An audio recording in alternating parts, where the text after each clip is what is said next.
Brian, thanks for coming in, man. Oh, I really appreciate it. You know, you're one of the people in my life that I respect the most. So that respect built. I was 24, and I just got promoted to lieutenant, so I thought I was a badass. And I was putting together this fire academy. I had the opportunity to teach a fire academy, which was really, really cool. And especially at that age. Yeah, right. I was just a young kid. I was just a kid, and I didn't have a ton of life experience, but still, I had the confidence, and I had a lot of great mentors at the time to help me out and put that together. So I'm super grateful for that. But the point of the story is we interviewed a whole bunch of people, and I think you heard some of this. We interviewed a whole bunch of people. I don't remember how many applied, but it was hundreds, thousands, who knows. And the last person that came in was this guy, Brian Willingham, and he was wearing a t-shirt, jeans, and tennis shoes. Remember that dude? Yep. Yeah. And he sat down, and I was like, man, this guy came in and he didn't really give a shit about showing interest, and you sat down, and I was like, wow, you're one of the smartest people I ever met. And I think everybody in the room thought that. And you killed it. You killed the interview. Like, you destroyed it. And I was just like, man, I was so impressed with you. And afterwards, I asked you, I said, why would you not, wear a suit and a tie? Like, what was the deal? And you told me. I couldn't afford one. Yeah. Yeah, I didn't have any money. And that was mind-blowing. I think you were working for an ambulance company at the time. I was right? a paramedic. I was making $5.80 an hour on an ambulance. I think it was 1995, right? In that area. Yeah. And I was working 70 plus hours a week just to be able to survive. I was watching all my family, friends that I grew up with, people that I played football with in college, like making something of themselves, buying homes, having kids, like buying a new truck. And not that any of that stuff was important to me, but the family and stability and all those things that come with that, the recognition of your accomplishments and all the hard work and effort that you put in it, and I was still struggling. Yeah. It was hard. So we fast forward a little bit from that, and you did amazing in the academy. You number one by far, academically, physically. I mean, you were just amazing. And I'm not trying to pump you up. I'm like telling the truth. Like, you were a fucking badass. And it was funny because I remember one day I was there and I was teaching, and again I thought I was the shit, and I was like, wow, this guy's like way better than I am. Like, you're gonna go places, and you did. The interesting part of the story though is the backstory of it. So, I was fortunate enough. A really good friend of ours, Jeff Sheps, invited me to give a presentation about leadership, and I'd done one or two, I think it was, and then, you're in that story's in it, and it's about not judging people, and it's about being real, and it's about giving people a chance, and not judging a book by its cover, like the classic kind of deal. But this one's super impactful. So we're given this class, and I think Jeff tried to surprise us by putting you on, like in the background, because it's COVID, I guess. So we had a big room full of people all spread out, and then we had a bunch of people online, and you were one of those people. Right. And you were like, hey, man. And I was like, is that Brian Willingham? And I think you were busy. You're running some meetings, because you're the vice president for the we were in negotiations. That's pretty contract amazing. Negotiations, and just finished up, I think, and I stepped out. That's pretty cool. Yeah. So you were on there, and I'd asked you to stay because you were in it, and I don't think you knew you were in the presentation. No, I didn't. Yeah.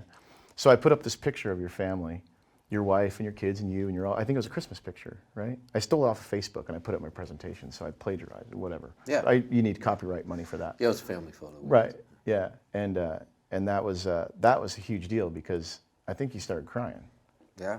That was a freaking big deal, and we were all pretty surprised. And I wasn't only surprised by that, but I was surprised by what you told me. Like, I knew your wife had cancer, and the support group she had was amazing, and she's doing good now, right? She's good. She's amazing, man. She's the rock of our family, man. That's cool. That's really cool to have that. That's amazing. We're going to talk about that a little bit here in a second after we get through a few of the other things. But you told me something else that day. You told me that you're going to kill yourself.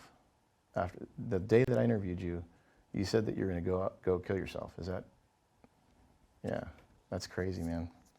So that in itself is amazing to me, because if you'd have done that, you'd have missed out, right?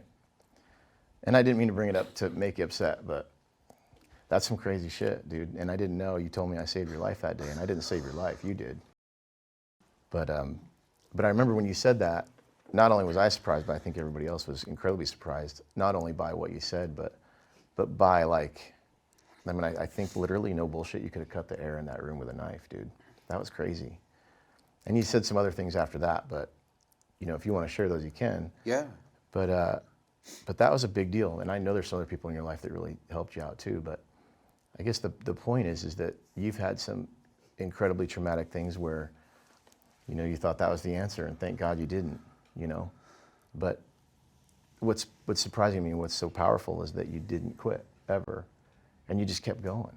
And it's almost like, it seems to me from the outside, and you can tell us, but you know, you working in the fire department actually made you better. And me working in the fire department actually, like, it destroyed me inside. Yeah. You know, I felt guilty, and it just hurt me, you know.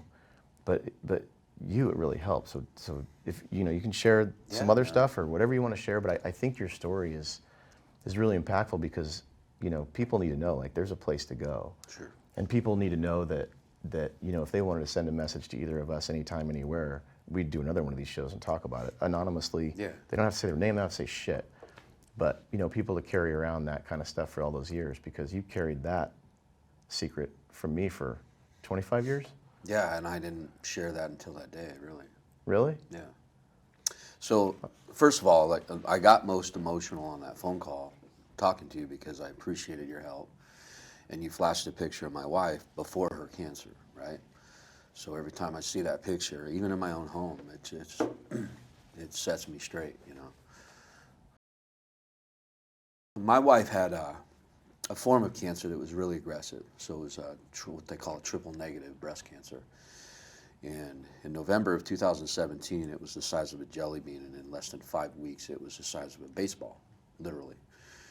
And it was spreading so fast, and it was right before Christmas when we got the official call. I knew, like, we just knew it, because it was growing so fast, and it was hot on the surface, and it was, so we had to get through Christmas, because we got the phone call on December 17th, the official phone call that, yes, the biopsy was positive.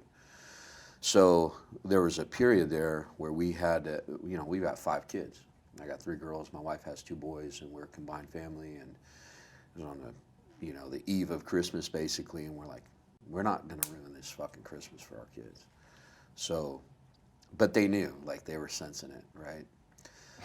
It was all, Yeah. man, I wear my... How do you hide that shit? You can't hide that. You can't, dude. And they're smart, so they're not, you know, they just knew. So the bottom line was, like, we had to get through Christmas Day, and then Christmas, on the 26th, we had to take her to the hospital at 4:30 in the morning to get a port, right? So they could infuse all of her. She had adriamycin, Cytoxin, which is the red devil. Her hair fucking fell out. Her nails fell out. Her toenails, her fingernails. It was brutal. She goes through that, and then there's a second, what they call a modality or treatment that they gave her. And following that, you got to go through surgery. They let you heal up a little bit, and you do surgery, and then you got to do radiation to make sure they got it all. And then the infection started setting in, and she was admitted, I think, 3 total times for just infections, because her immune system's depleted and blah, blah, blah. You know, it's just, so that picture really, but as much as that picture got to me, just, and reconnecting with you and somebody that believed in me. Fuck yeah, everybody believes in you. That's a cool thing. But at a time in my life, like, at that time, I really needed somebody to believe in me. But I'll tell you, I thought it was okay. Like, I really thought in my life I was good. I thought I was strong. I fought competitively. I played football. I was strong. I was athletic. I started a couple years before that had happened telling people about what happened to me when I was growing up. And I hit about 20 years old, and my younger brother and my stepmom, who was really just a big influence in my life too, growing up, really cared about her and loved her. So I don't like calling her my stepmom, you know, but that's who it was. I admitted to them that I was molested when I was a kid, you know. So it was a time in my life where, like, to tell somebody that another man had done something like that to me was embarrassing, you know, and I don't know why I was ever embarrassed by it. I was 6 years old. I couldn't control it. I didn't have, you know, I certainly didn't like it, but I couldn't prevent it. You know, when you're 6 years old, you're 6 years old, and you're vulnerable. And my mom was a drug addict. I'm not like complaining about anything. I've never used this shit as a crutch, but I didn't realize how bad it was for me. I didn't realize how many demons I really needed to confront. I mean, I had been successful up to that point. I taught myself how to read after high school. I didn't know how to read. I got through school because I was an athlete, and that was it. I don't brag about that. I'm actually embarrassed about that. So I just really struggled with a lot of things, and when I really finally admitted that, it was a turning point in my life. So I thought I was healthy, and I thought I was getting through all that, and then working for nothing and working all the hours that I was working. At that time, Scott, there were no resources to admit that you had problems. And at that time, and still to this day, I don't think I had PTSD or anything. I think I was just trying to confront and deal with it, right? But all those things had really stacked up on me at that time in my life, and being to the point where I was literally living on top ramen. You know, I could make 40 dishes out of top ramen. You know, just add eggs or hot sauce or whatever. But yeah, I was fed up, man. I was just getting tired of it and working so hard and not having anybody in my life to really support me in that way. And you believed in me, man, and it meant a lot to me. That's cool. And I don't know if I've ever said thanks, but I should. You did. You did. You said thanks when you told that story. The thanks isn't to me, really. You know, the interesting thing about all this stuff is you know, you're not a victim. And that's, I mean, you were a victim, right? Like, Shelly and I talked a little bit before this, and we did a segment on truth, and we were like, you know, nobody's a victim, but in your case, you were. Like, you're 6 years old, and that's crazy stuff. And I'm not trying to be a therapist or anything like that, but we're sharing a story. Yeah. And we're sharing it so people know, like, you're not alone. Like, people know that there's always somebody you can talk to. Like, you're never alone. Right. Especially in the fire department. And, you know, I think a lot of people like us, they hide that stuff, you know, and it builds up.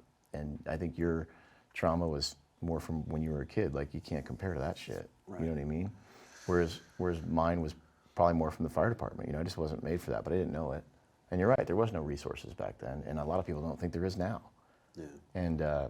And one of the reasons why we're doing this, it's not, you know, it's not to be, you know, my life was harder than your life or whatever, but the point is that, you know, we're both successful, you know, I think well-rounded individuals, yeah. You know, for the most part, and we've been through hell in different ways, you know, and it's amazing to me how you went through all those things and you built, you know, a life of leadership, not only in the fire department, but it's all about other people. Like, even when you talked about your wife, you know, we started talking about your history and you instantly went to your wife. So it's never about you. Even now it's not about you. It's about the membership. Yeah, I'll be honest with you, man. I've kind of come to understand this in just especially the last year, but maybe even the last couple of years. I became addicted in a way to helping people. And I know why I was doing it. You get this sense of gratification, you know, where seeing other people hurt and then going through the things that they go through, it's just kind of the only way you can manage your shit, you know. So it was a way for me to kind of stiff arm dealing with what I needed to deal with, and just focus on other people. And I still love that. Like, there's nothing that in my life that gives me more gratification or more happiness or solace or joy, happiness, than just helping somebody else in need, man. It's just an incredible feeling, to the point where it's all also developed into a hurdle for me. It's a fault to some degree, if you can categorize it as that, just because I tend to focus on myself less, and I think that caught up to me too. I think that might be part of that truth we're talking about. But, you know, and it was my truth too, you know, like I think I took a different route. Like, you know, I always tell people I love being a firefighter, but I didn't have that, like, emotional strength, really. You know what I mean? Like, I would absorb. Like, when people would die, I'd fucking absorb it. Mm-hmm. It sucked. Yeah. And I didn't realize it, man. And I remember I broke both my legs. You remember all the crazy shit, right? I broke both my legs, and it was really, the end of my career on a fire truck, and it happened for a reason. It happened because, like, I think if I'd have kept going, then I'd have been going down that road, dude. Like, there's no way I could have kept doing that. I had death and destruction. My sister died. One of the guys on the SWAT team died on a dirt bike, of all fucking things, and man, I was on crutches, and I just remember getting up one day when they were like, hey, we can have you do training or whatever, and I got up and I was like, I'm just done. And I walked out of that door, dude, on crutches, and I was like, fucking thank God I'm done with this shit, because I couldn't do it anymore. But I didn't do the work. I didn't do, like, the mental health shit after that. I didn't go talk to somebody and be like, hey, man, I'm really hurt. Like, I didn't know. I just thought I was a fucking badass, and I was just going to move on and do something else and be successful. Like, it was about, I don't know, it was almost like I was in competition. Like, I was trying to, like, overcome my pain, like being successful and helping people. And I got into this business where, and this isn't about me, by the way, I'm just kind of the same, it's the same story, but like a different, It's your story. you know what I'm saying? But I remember I got into this business, and I got in with people that weren't good people. And, but I was good at it, because I like people, I love people. Like, so the relationship that we learned in the fire department, and that, like, being real and not fucking bullshitting and being as solid as you can be, it makes you successful in everything you do in life, And so anyway, long story short, I fast forward a little bit, and, I get divorced, and I get in a relationship, a really bad decision with somebody I shouldn't have been with in the first place, but it was like a self-sabotage thing. And I realized, like, over time, like, I was actually self-sabotaging as I went. And it wasn't like a purposeful thing. It was like kind of a subconscious thing. And then I remember I went to counseling one time, and I brought this up in an earlier segment, but and the lady's like, hey, so tell me about the fire department. And I was like, blah. I was like, I'm not talking about that shit. And then I was like, fuck. A lot of the stuff that I'm going through is because of that, And a lot of decisions I made were, I wouldn't say purposeful to hurt myself, but they weren't fucking smart, and they didn't represent the character and the man that I am. And I realized, like, when I look back to that 24-year-old kid, I was a badass. Like, everything was positive, and everything was like, I'm going to fucking save the world, and we're going to build this giant team of firefighters, and we're going to save everyone on the planet, Yeah. And then that became, like, over time, I think I was still good at my job. I think I was still a good leader. I still had a good heart. I wanted to do all the right things, but I, like, couldn't. You know what I mean? Like, Maxed out, man. it's weird, You ever read the book, The Body Keeps Score? Mm-mm. Not the greatest read in the world. It's a lot of analytics and, like, deconstructing mental health issues. And this guy by the name of Bezel van der Kolk, he wrote the book, and he's actually been around for so long. He's been a part of, like, almost every major study, from EMDR therapy and all the things that you do for PTSD. But you're just describing basically what he had to learn over decades of working with people. It's just, you think, and I too, man, I just turned 50 in August, right? My wife and I both turned 50 within, like, a couple weeks of each other. And for 49 years of my life, everybody that ever asked me about the job, I would tell them, man, like, I'm wired for it. Doesn't bother me. Well, I was wrong. Yeah.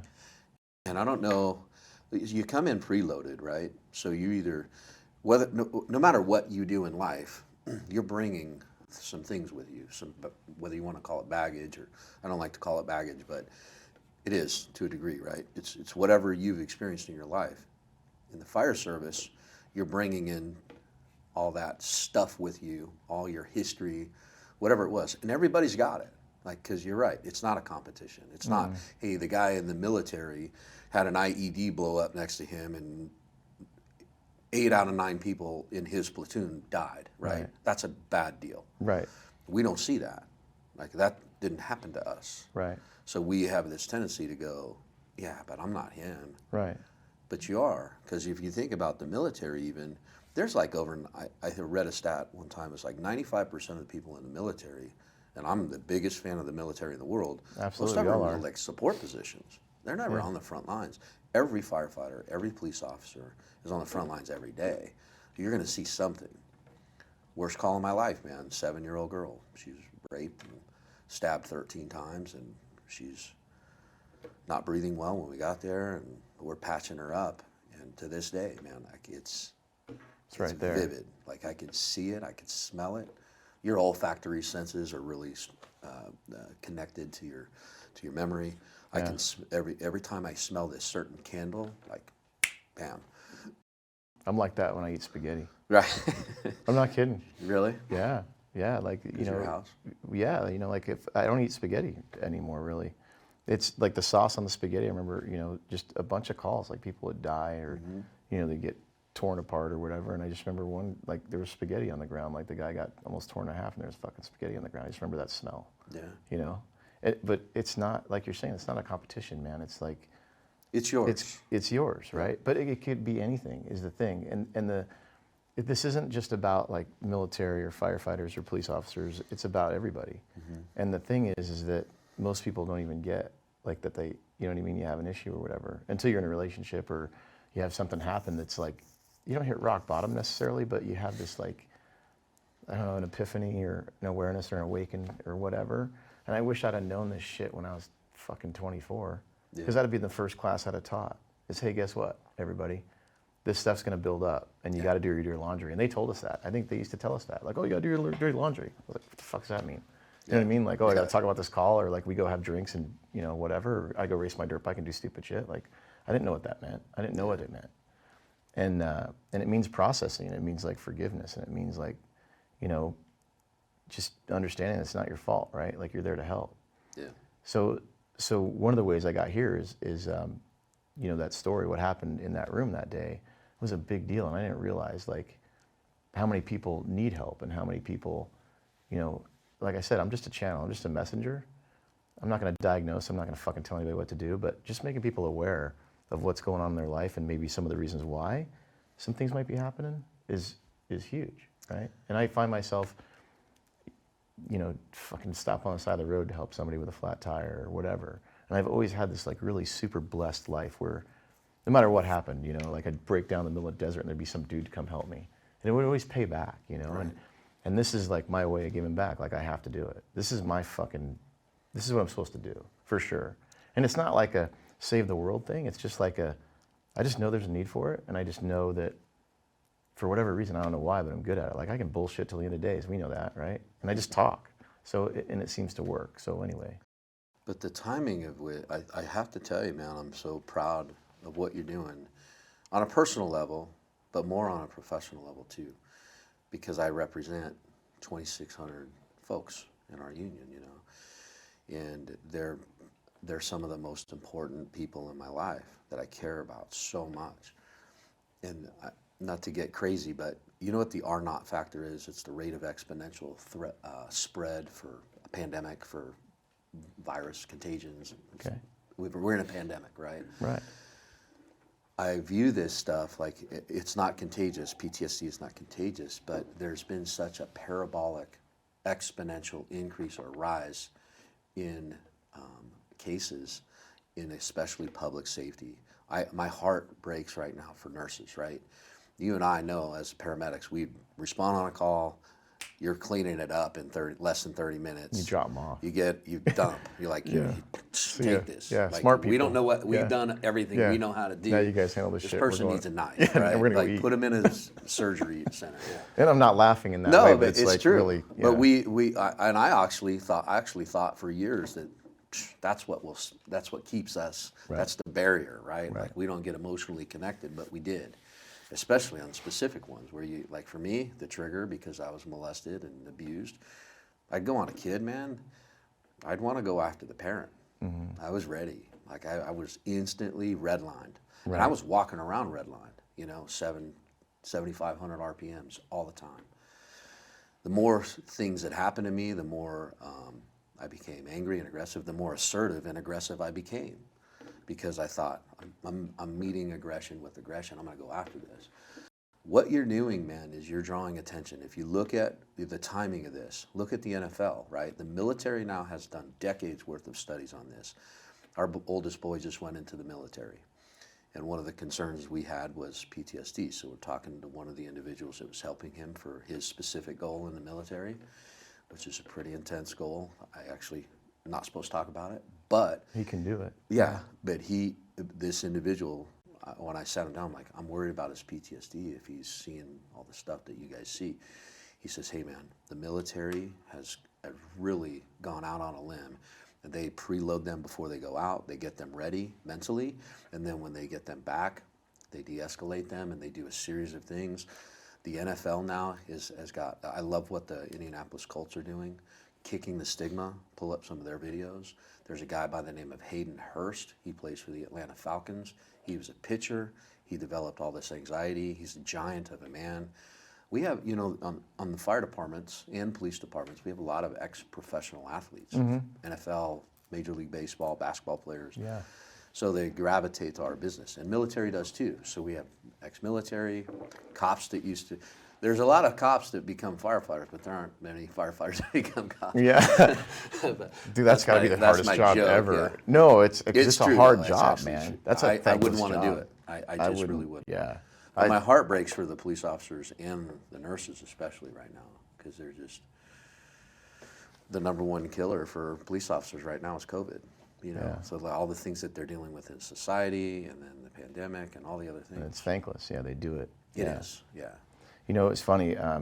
One of the gals that works in my company, my construction company, was telling me about her brother-in-law's a cop. And she mentioned something about like how he came home one day and he said something to his kid and it hurt his kid's feelings or whatever. And I was like, it's not about that. He's not being a dick. No. It's something that happened that day or that week, or things are building up with him. And, you know, that's the time when you're not like, oh, it's okay. That's the time when you're like, hey man, when you're ready to talk, let's go outside and we'll talk, like I'll give you a hug or whatever. Right. You know what I'm saying? Like that's what that is about. And I think people forget, especially, you know, like we talk about relationships and families. I know some of my relationships didn't fail because of that, but we're definitely stressed because of it. Mm-hmm. And it's because like we talk about love and a loving relationship, and you're like you and I would know, like, bro, like you just got mad about something that doesn't matter. Like what happened there? And maybe we might not address it then because I don't get my ass kicked. But the next day we say, hey, what's going on? You know, and that's what's missing. And you know, the goal of this, and I didn't even really think about this, dude. I just fucking did it. Like in a week, somebody told me to do it. I'm just like, oh, this is my fucking mission. I'm doing it. All this came together like really quick. And then, you know, these guys in the studio and stuff, they're like, fuck yeah. Like we have a whole day here, you know, and it's amazing. And it's going to be impactful. And the goal is for somebody, I know how fucking hard it is to go to counseling, dude. It sucks. Like I went and did EMDR with this amazing lady, Heidi, and I was on the ground fucking bawling my eyes out. And it made the pain go from like a 10 to a 1 or a 2, like a normal conversation like we're having. And she told me, she's like, you know, your life's going to change incrementally. It's not going to change overnight. You're not going to be fucking like, you know, a monk, but you're going to make small little decisions that are going to change your life. And she was right. And that's how I got here. Yeah. And it's hard though, dude. It sucks. It sucks to admit stuff like that. It sucks to sit here on a camera and fucking cry. Yeah. And it sucks to sit in front of somebody you don't know and cry. And it sucks to say, you know, I got to go to counseling or whatever, because it makes you look weak. It makes you look vulnerable. And that's bullshit. It's not. You know, that alpha male mentality is a fucking lie. And women, the same thing. You know, whoever needs help should be able to get help. And one of the goals here is, you know, if you don't feel like you're ready for that, then maybe you send a message, right, to you or to me or to Shelly or whatever, and you say, hey man, you know, I'm dealing with this, like, you know, could you guys maybe do like a little bit on that or a segment on that or 20 minutes on this? And we'll go fucking find some smart person to come in here and tell us what the fuck to do. That's the goal, right? Yeah. So that maybe they don't have to do that, and it'll be free. And I think it'll be good. I think it'll be really impactful, you know, and for your membership, you know. I got to say something about, and I'm just going to say it, you know, Phoenix Fire Department, when I had the opportunity to go in there and you know, see the training room and just see how you guys are, I mean, that department, and I just, like the impact of how much everybody cares about the membership, and they want people to be successful. Like you have every opportunity to be successful, right? Yeah. And that's a really fucking amazing environment. And I wish, you know, for my business and for other businesses, that's a really good model to go see. Like, hey man, here's how important people are. And guess what? If we take care of our people, they're going to take care of you. You know, that's a big deal. I run my company like that. Like I changed my whole logo and my branding because of that. It's not about that, but it's about like, man, if you're a good person and you give a shit, things are going to be okay. And you're not by yourself. Well, the most successful corporations in the world are the people that or the companies that take care of their employees, right? Yeah. The LL Beans and the Costco's and places like that. Yeah. You know what you would be most proud of with our organization, though, is what we do for mental health. the resources. When you start peeling back all the things that our organization does, and we're on the map in the fire service, so to speak, like, Really for everything. It's yeah, pretty progressive. Yeah. and this isn't a prop for that. no, but and it's honestly, it's like there's things that we need to improve on. Like, we're not the best fire Always. department. There's no competition for that either. Like, you No. can't say this department's better than that department. Like, I'm not going to go say that to an FDNY guy. Like, No. get my head. I wouldn't say that to anybody. I wouldn't say that to a volunteer. No, That's it's bullshit. a joke. We don't compare. Yeah. It's you wear a blue shirt, you wear a blue shirt, and I feel the same way about police officers and nurses and everybody that contributes.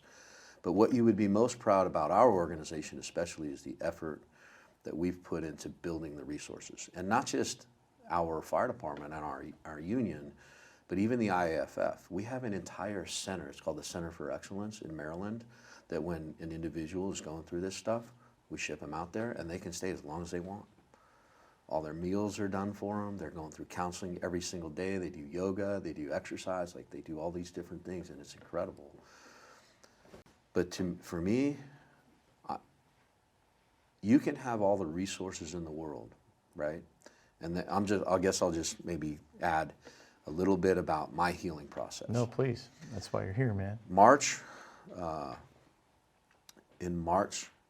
On March 9th of this year, I woke up at 2:30 in the morning, and like we talked about, like I was fine. I thought I was just, I'm unstoppable. Like everything I do, I'm contributing, I'm giving back, I'm selfless.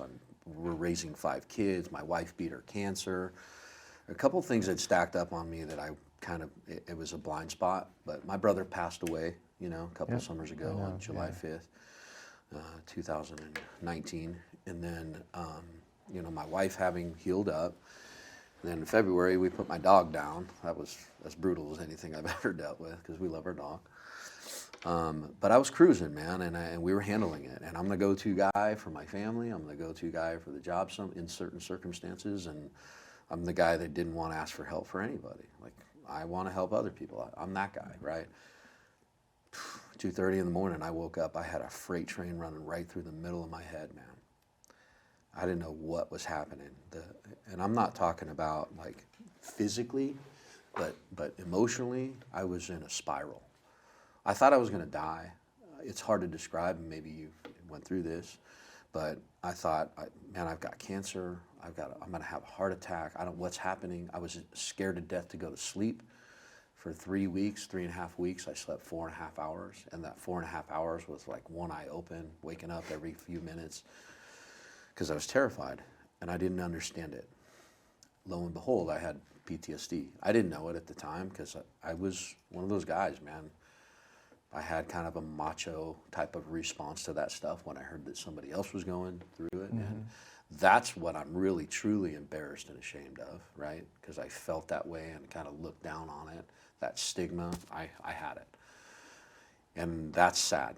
But what happened? That's the thing we're trying to fix. Well, and that was, to me, the people that have asked me about my experience, I feel blessed that I went through it now. Because my daughter has mental health illness, and I really struggled with that. But now I'm able to relate to all these people. Over that period of time, I connected with our resources. I thought, hey man, I better do something about this or this is going to go really south really fast. And I got kids, and I can't let something like that happen to me. I reached out. I built a team around me. I've got friends. My really good friend, Mike Bruno, a great buddy of mine, ran that same call with me about the 7-year-old. We were on Rescue 13 I remember together. him, yeah. He's a badass dude too. Actually, everybody's a badass. Best paramedic I've ever worked around. Best fireman. But he was one of my first phone calls, and then I started. Every person, Scott, this was what blew me away. Every person that I reached out to, clearly I won't say all of their names, but every single one of them had been through what I'd been through. That's when it started to hit me. I'm like, this is way bigger than we realize. And it can happen to anybody. And it knows no socioeconomic boundaries or race or religion man, it just doesn't discriminate. And if it wants to get a hold of you, it's going to get a hold of you. So what I had to do, I had to deconstruct, right? I was hit my counselor. I was calling one almost daily too. Scott, when the sun was going down at the beginning of every single evening, I began to get terrified because I was afraid to be up in my house by myself, right? And I'm only sharing this like because I know it will help somebody. There's a part of me for a long time that really struggled. Like, I can't tell people this, my position, how are people going to view me? I had all those fears. They view you as strong, though. Yeah, and now I know this, right? They view you as strong, and they're like, thank God you said something. Like that day, and I don't mean to interrupt you, but that day you said that in that room, I was like, fuck, man. Like, thank you so much for sharing that, because everybody was like, oh my God. Like, first of all, you can do something that you don't even know made an impact, something so small, right, that made an impact that changed somebody's life forever, and mine, and everybody else's. Like, look at all the people you touch, dude. Yeah. That's fucking huge. And then just, man, I don't even know what to say about all that, but it's just a big deal to make people aware. And I didn't really know what I was doing when I was doing this, but it's just fucking happening. You know what I mean? Like, I didn't purposely be like, oh, we're gonna talk about PTSD, right? I'm not here to diagnose. We're just talking about traumatic events and how it fucks your life over and you don't even know it. And I kind of did the same thing you did. You know, I was going along and I kept thinking, like, I was in a really toxic relationship, and you know, there's no fault in that, right? Like, I was there, I was part of it, I fucked up, you know, she fucked up, whatever. But it's what happened was I came to a point where I like had to make a drastic decision and do something again out of character to end it, right? Because it was fucking me up bad. And that was a traumatic event. Just the whole relationship was a traumatic event. Like, you know, I felt guilty, I felt shame, it was weird. It was just like failure. Failure. And I was like, fuck, you know, I sacrificed so much to be here. Why can't it work? You know, and my mom died February 2nd of this year from COVID, you know, and you know, I got to hold her hand and stuff, same thing with my sister and all that. And it's not like a comparison, right? But I think that was like the time when I sort of reevaluated everything. I reevaluated everything, and I could be real. Because I was really scared to share some of that stuff in my life that was really fucking hard, because I think it would have hurt my mom. So I didn't really share it. Mm-hmm. You know what I mean? And I couldn't have done this deal here if my mom was still alive. Because she'd be like, fuck, really? You dealt with that? Like, how come I couldn't fix it? You know, just like... Yeah, but I think she would be proud of you. You know? I think she would be too, but I mean, you know what I'm saying? Like, for whatever reason in my head, that's how I think. Blocks in but life, that's bullshit. It's a mental... It's bullshit. Yeah. It's total bullshit, because it's a mental block that we impose upon ourselves. Yeah. Right? We're our own worst enemies when it comes to this shit. And I was when I was going through this, and I know you were too. Because the only thing holding you back from healing is yourself. Yeah, it's a choice. It's the exact opposite of what we should be doing. In fact, that's one of the best things that helped me too, is I finally said to myself one day, like, this is my new brain. I better embrace it. And because if I don't embrace it and I'm just pushing back on it, well, you know how a wrestling match goes, man. Mm-hmm. Like, you're just going to keep wrestling until somebody fails, you know, until somebody loses. And that control, it's that anger and that power is control, and you can't control. You got to let go. You have to, dude. Yeah, you got to let go, and you got to be real, and you got to be, you know, willing to help. And you know, you said that. One of the things, I go to counseling all the time, and I'm going to keep going for the rest of my fucking life, because I think that, you know, keeping your brain healthy is as important as keeping your body healthy. Because without your mind, you got nothing. You can be the strongest dude in the planet. You can be the smartest person in the world. And if you're fucked up in the head, you're going to be worthless. You know? How many hours you spend in the gym on your body? Yeah. And, you know. And conversely, you're spending no time on your brain. Most people don't, right? Right. And it's I think most important organ in your system, I know, right? Everything's based on that. So, you know, we joke about that stuff sometimes about, you know, going to school and, you know, you have PE, but you don't have ME. You know, there's no mental education. Right, you got fucking physical education all day long, you know. Right.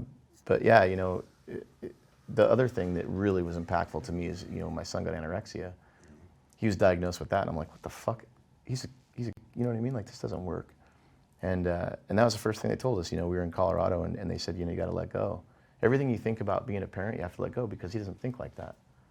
Like, how you think, you know, to help him doesn't work, because he doesn't. You know, he's in a state of mind now where his, you know, his brain isn't functioning properly because it doesn't have any nutrition. Mm-hmm. So you got to fucking let go. And I was like, you know what I mean? Like, what the fuck are you talking about? Like, how am I going to let go of my kid, you know? And that's how you know what love is your kid, right? Like, you sacrificed a whole bunch because of your kids and your wife. Yeah. And your, you know, the membership that you support and all that kind of stuff, you know what I mean? That's the kind of people. I think we're all like that, actually. I think everybody gives a shit I think they just maybe might protect themselves sometimes, you know. So a protection mechanism. Yeah. But you ever notice, like, when you're super nice to somebody, they're always nice back? It's really hard to be, you know what I'm saying? Yeah. It's like you can't be a dick to somebody that's being nice, you know? Right. But I think that all goes together, and that's the reason why we're doing this, you know. And like I need people like you to come and share, and I need, like, this has to be, and you know, maybe somebody will send you a note or whatnot. We can come back on and talk about it, or you know, Shelly can help, or you know, like I even asked a counselor I see her actually once a week lately, for you know, me to kind of wrap up and you know, make sure, like, hey, am I thinking about this right? Like, is this normal? Oh yeah, you know. And when somebody tells you, like, you're not crazy, you're like, really? You know what I mean? Right. But it's cool because now hopefully it'll become somewhat of like a consultant type deal. You know, like, hey, this guy sent this in, or this person sent this in, this gal sent this in, whoever, and here's the issue. You know, what do you think about this? Where could we research this, and what could we do to help them, or who could we bring on, or whatever? And you know, if we got to pay them, we'll pay them. But I think that resource and just like an opportunity like this to have online is a big deal. You know. And I know it's going to be helpful for a lot of people. You're not going to need to pay anybody for this because there's so many people out there that are willing to help now. Yeah. Because that stigma is really legitimately being eliminated. You look at those, check out those shirts that the Indianapolis Colts created. So their whole team has signed off onto this, okay? So they go out on the field, and in pregame, they're all wearing different shirts, same theme though. And one of the shirts I love is "It's okay to not be okay," right? Yeah. So it's happening all across the world. So the timing of your show, man, and what you're doing, it's going to help so many people. Even if it helps one, though, like I know that's all that matters. cliche, Yeah, this isn't a but popularity it's contest. legitimately, Yeah. it's so prevalent in society. And you said it earlier, man, I got girls, right? So one of my daughters had some really bad shit happen to her, and she developed all this stuff. And as father, I just felt like such a failure I wasn't there. You can't be there 24/7, man. Right. Your kids got to be kids. You got to let them grow up, and it's really hard to let that part of it go. But it's not just, like you said, it's not just the fire department or the police department. These nurses, they've got PTSD running through it's skyrocketing right now. I don't know how they're doing their job, and then the way society is treating them too. But you can be, a barista at a coffee shop, and have some kind of history. Absolutely. What I hope people start doing, and we're paramedics, so we break things down. You have to understand pathophysiologically what's happened, right? So what I did was I had to understand what was literally happening in my brain. So I consider myself, even though I'm not a professional, I consider myself an expert on the limbic system and your hippocampus and your amygdala and what its responsibility is in your brain and how that all heals. You have to decrease the inflammation. Like you said earlier, you can X-ray my knee. You can give me a CAT scan, MRI, whatever, and you can tell where my injury is. Right. Mental illness Can't is do that in not your the head. same. They're getting there, right? They do fMRIs now and they study all that stuff and put dye and see where your issues are. Yeah. My daughter's doing ketamine therapy. It's an amazing therapy. She's 6 deep into it now. She's going to do a total of 8, and it's helping. Like there's all these new, really inspiring options that people can turn to. So if they just raise their hand and identify themselves and come forward and seek the help, the resources are there. They're not there for everybody as prevalent. Like we're fortunate, right? Mm-hmm. But there are industries out there and then people that don't have the resources, Scott, and that's a bad thing. That's what some of this is for. We talk about that stuff, and it's really like truth. Shelly and I just did a quick segment on truth, and knowing who you are.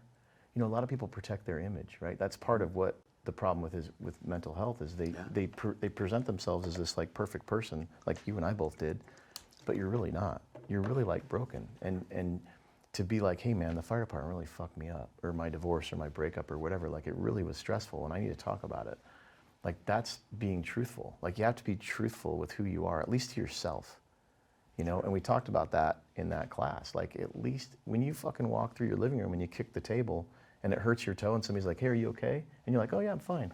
No man, my fucking toe hurts. Like, you know what I mean? Like, be true. That's being truthful. That's like, we're not used to that. Like, hey, did you have a good day today? Oh my God, it's amazing. And mostly, honestly, most of my days are amazing. But when they're not, I say they're not. You know, and then at least, you know, like you were saying, you know, things in the fire department bother you. That's being truthful. Like, you have to tell the truth at least to yourself, otherwise you can't heal. And then, you know, the lessons of this like journey I'm on, one of the lessons is that happiness it's not an emotion, it's a state of mind. Yeah. And you can't base your happiness on a person, a place, or an outcome, a thing. You know, buying a new car is gonna make you happy. Getting married is gonna make you happy. You know, I'm gonna go find a really, really nice guy or girl and they're gonna fucking fill my hole and make my circle round and it's gonna be okay. No, dude, you gotta do it on your own. And I'm still doing that. You know, I don't know if we ever stop doing that, right? And then love's the same way. You know, love can't be an emotion either because there'd be conditions to it, right? Like you love your kids, that's fucking love. You should love your wife the same way and the membership and you know what I'm saying? Absolutely. Like those little things that you learn and if you practice those, you're like, holy shit. Like shit gets better just from that. Yeah. You know what I'm saying? And not being a victim, like being accountable. Yeah. And it's so, you know, what's amazing to me is everything we talked about today, you know, you're accountable for everything. And that's powerful too, that's truth. Like, you know, sometimes I talk to people, a buddy of mine is going through a divorce and he's having a tough time, you know, and he's like, oh yeah, you know, this and this and this and this and this, and kind of a dick move. I was like, all right, what's your part? And he's like, fuck. You know what I mean? And then he tells you, but you can't really build a case against somebody because you're like, dude, okay, well, you know what I mean? Like, what's your part of that? Because there's no problem. You know what I'm saying? Well, that's what I think you said that at the beginning of this yeah. too. You talked about victims, right? Yeah. You can be a victim of something, but you don't have to choose to play the victim role the rest of your life. Right, exactly. I went through a divorce too, man, and I Yeah. did plenty I could have changed in that relationship too. The only way to move past those is to go, hey, let me look in the mirror for a little bit and see how I fix it moving forward. Because if you're living, you've heard that before, your rearview mirror is this big, but your front windshield is that big for a reason. You don't spend as much time in your front you should be spending all your time in your front windshield and only when necessary in your rearview mirror. You know? Yeah. You know, I spent a lot of time listening to people talk and podcasts and things like that. And Oprah said something, and I'm not dropping her name for any other reason, but this is cool. She put it in a really good way. She said that forgiveness isn't saying it's okay. It's saying that it happened and it's in the past. Yeah, I love that. That's pretty fucking good. And it's for you. Yeah. The person that forgives. Yeah. It's not for the person that Because if you're you live in the forgiving. past, you're fucked. Yeah. You know, like there's no way. And you know, I mean, I'm sure you fought like with your wife or whatever, whoever relationships, and they go back to the past, and you're like, fuck, man, I wish I could change that, but I can't. Yeah. So, but you can't punish me for it anymore. And doing that holds you to that person you were back there, and it prevents you from growing. And you can't do that. Yeah. And that's one of the things, you know, like, I don't know, you know, you talk to people all the time, and they're like, oh yeah, you know, this happened before. I'm like, yeah, what are you doing now? You know what I mean? Like today's fucking bitching. You know what I mean? Yeah. Like, I'm not starving, you're not starving, we're sitting here, you know, we're gonna have lunch here in a minute, maybe a drink hopefully. Yeah. But you know what I'm saying? Like life is good, you just have to change your perspective a little bit, you know? Yeah. The other thing I learned too, and this might help, is when I was sitting with my son in Colorado, we were at this place called ERC. It's an eating recovery center, it's an amazing place. And I was sitting there and, you know, there's all these people in there and all they give a fuck about is helping their kids, that's it. That's all they care about. And it was amazing. It like made the hair on the back of my neck stand up, you know? There's like this room full of people. And this guy comes in and he puts this, I do this in this class too, he puts this picture up. And it's fall. And all these trees have leaves on them and they're all yellow and they're falling into this river and shit. And he goes, picture yourself sitting on the beach and the river flows by and it takes 90 seconds for the river to flow by. And he goes, biologically, the leaves are gonna fall off the trees, they're gonna land on the water, and it's gonna float by in 90 seconds. That's an emotion. So if somebody cuts you off and you get pissed off, that leaf's gonna float by in 90 seconds, that anger leaf. And if you pick it up and hang on to it, you stay angry. Yeah. Right? But you can choose to not. You can pick up the happy leaf or the joyful leaf or the, you know, grateful leaf or whatever leaf it is and pick that up and hold that. And that's, you know, your state of mind. That's like, that becomes your personality. And, you know, there's all kinds of doctors and stuff, amazing people that have talked about that. And it becomes like who you are based on what you choose to be. I believe but you choose it, you know, and that's a big thing, and that's like living in the past and all that kind of stuff. And that was a big thing, because I remember Nate, my son, one day he goes, Dad, I'm not gonna do that anymore. I'm gonna choose to be better. And I was like, well, you know, that's a big deal. little fucker's smarter than I am. You know what I mean? Like, it's cool. But I learned that from that. And I know that, you know, I'm not going to say I didn't suffer by any means. I've had an amazing life, and I'm super grateful for it. But I know that the experiences in my life, like the difficult things in my life, brought me to where I'm at now. And I can relate, just like you said. And not compete, but relate. Like, I'm not a healthcare professional, and I don't want to be. All I want to do is be a channel for information and a way that people could maybe help and get something out of it, you know? Yeah. And it's actually, honestly, helping me too, right? Like, all the work I've done to get here, it's therapeutic, right? Because you learn and you talk and you know that you're normal, and you know what I'm saying? It's a good thing. So anyways, I appreciate you being here. Yeah. I really do, man. This is powerful. I'd love to have you back too. Yeah, I'd love to come back. Thanks for watching, everybody.